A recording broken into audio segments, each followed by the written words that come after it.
11 Mile State Park is in South Park, an expansive high-altitude grassland region of central Colorado. This remarkable setting is home to tremendous recreational opportunities.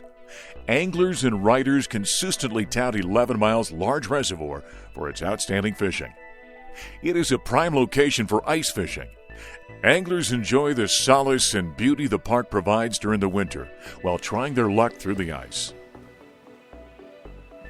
On this Friday in mid-March, experienced angler Brian Johnson of Salida is targeting trout at 11 Mile. He offers some tips and insights for anglers to try out on their fishing adventure here or elsewhere. Here's your cool trick about these. Put in reverse. Oh, plug it back in.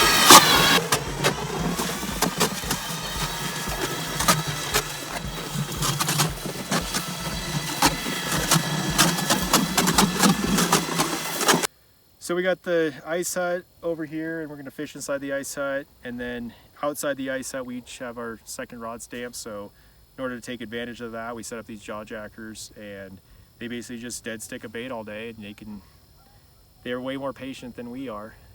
They just sit there and dead stick it, and just ups our odds a little bit. We could spread it out a little bit. I brought them in kind of closer to the hut this time, just in case what's jigging in the hut draws fish in, and then they want something that's not moving. So yeah, these these things have really changed the game. These automatic fishermen, or these jaw jackers, for upping your opportunities, and they're really great for kids that can't pay attention for very long. So out here at 11 Mile especially, is you just want to fish the whole water column. You don't know if the fish are going to come in on the bottom, come in at 10 feet down, come in at right under the ice. So with a jaw jacker especially, you can set it really shallow, and you're not scared of spooking them by moving in the ice hut. And a lot of times we do catch them right under the ice.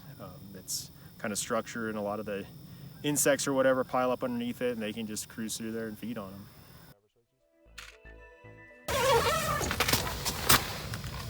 He's on.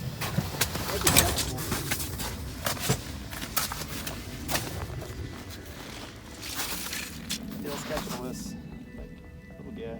Yep. Catchable. The school of catchables roll through.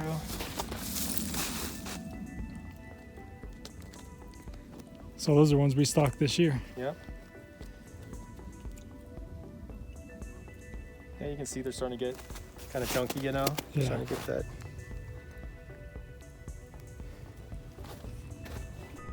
Each winter, CPW stocks around 115,000 cutboat trout through the ice at 11 Mile. The fish are stocked as catchables, which are roughly 10 inches in length, but quickly grow into the big trout 11 Mile is known for.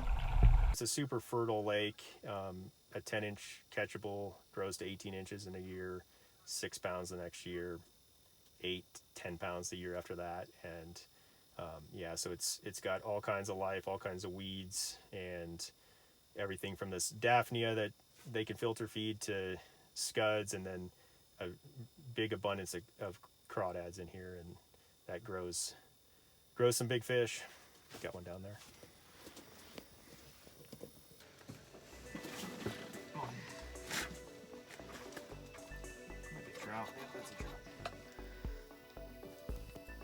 Last year's, yep, that's one of Last year's stalkers. Yep.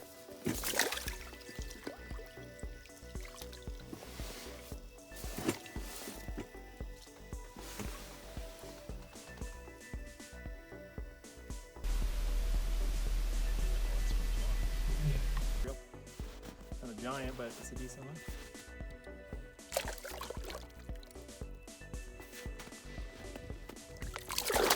Pretty little male.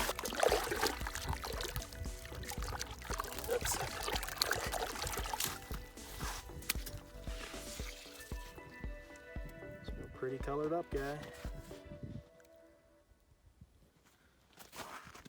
So this is probably one that was stocked last year too, but just became sexually mature earlier. Yeah. Oh, he's way above me. Come on. Come back here. Right here. Right here.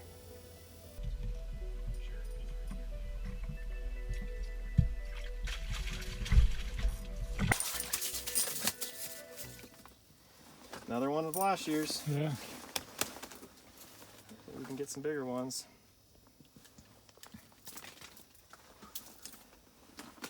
Johnson has success both inside the ice hut using his Vexilar ice fishing sonar equipment and outside of his ice hut with his jaw jacker. He shares some tactics to help you in targeting 11 miles trout. You know, nobody really thinks of fishing something this big for trout, and this is a 2.5 inch gets it, and it's probably caught more big fish out here for me than anything. Talk about colors too. And usually something white or pink is the best thing. You know, this one's just a pearl white, and then I'll have a second hole usually with something pink dead sticked, and then jig this one and let it sit some, and it's kind of an attractor, but it also catches quite a few fish.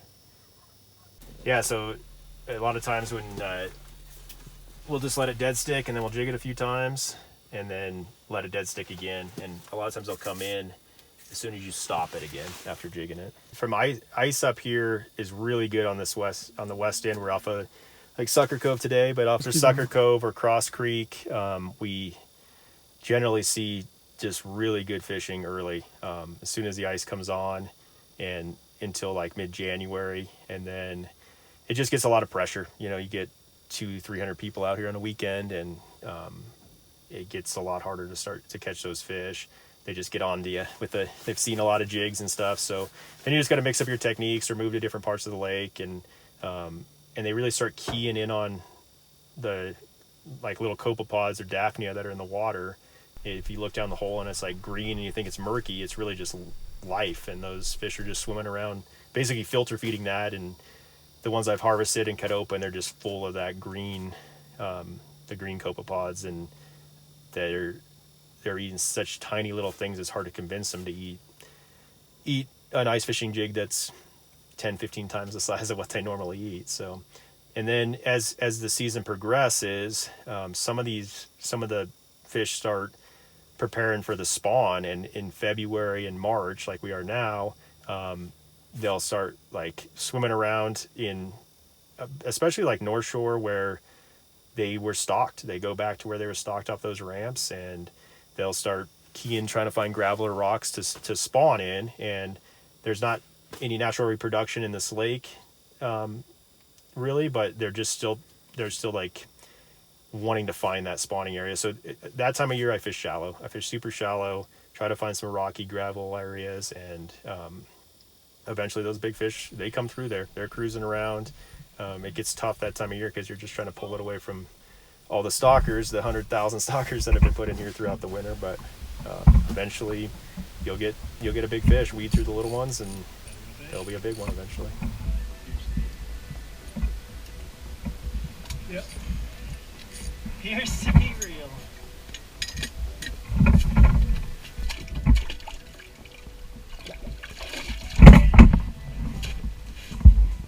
Another one.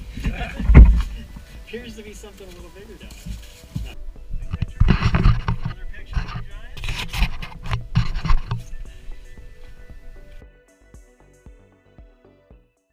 Why isn't there a natural reproduction here? It's a lot of reasons. I mean, the main thing is habitat, and then the other thing is whirling disease in the dream stream. So there's not, the young rainbows will be affected by that. And historically there probably was back pre-whirling disease days, but there haven't been in a long time. But the brown trout in here haven't been stocked since the 80s, and they still exist because they can live with whirling disease. And there may even be a lake spawning population out here that don't swim up the dream stream to spawn. Hopefully some whirling disease resistant fish in the river, eventually they'll reproduce there too, and kick out some wild rainbows into here.